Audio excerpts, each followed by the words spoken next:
একটা রোজার দাম কত? একটা কাক, ভালো করে মনে রাখবেন, উড়ন্ত পাখিদের মধ্যে কাকের হায়াত অনেক বেশি। হায়াতুল হায়াওয়ানের ভেতরে আছে।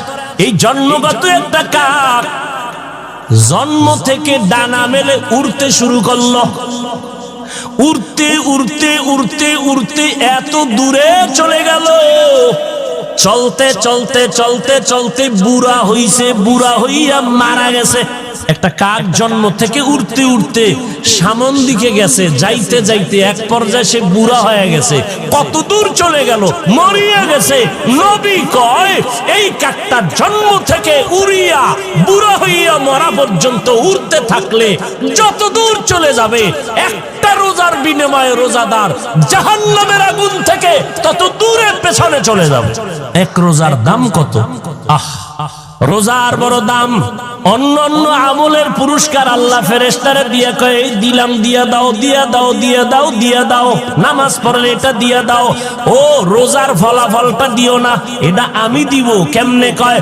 ও রোজাদার, আস-সাওমু লি ওয়া আনা আজজি বিহি। ও রোজাদার, তুমি আমার জন্যই রোজা রেখেছো, আর এর পুরস্কার আমি আল্লাহ নিজের হাতে দিব।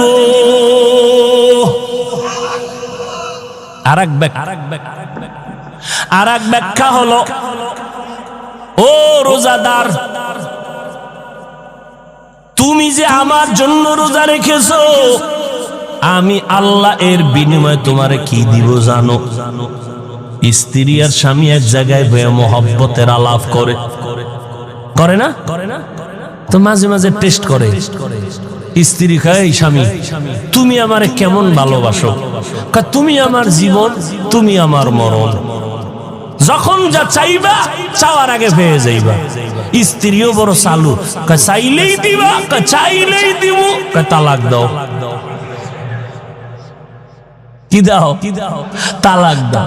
এটা কইলি না কলিজার থেকে উঠে গেলি? হ্যাঁ, আল্লাহ তাআলা বলেন মুহাব্বতের চূড়ান্ত ফলাফল নিয়ে নাও। ও রোজাদারেরা, আমি আল্লাহর জন্য যদি রোজা রাখো, এর পুরস্কারটা কি জানো? ও বান্দা, তুমি আমার, আমি আল্লাহ হয়ে গেলাম তোমার।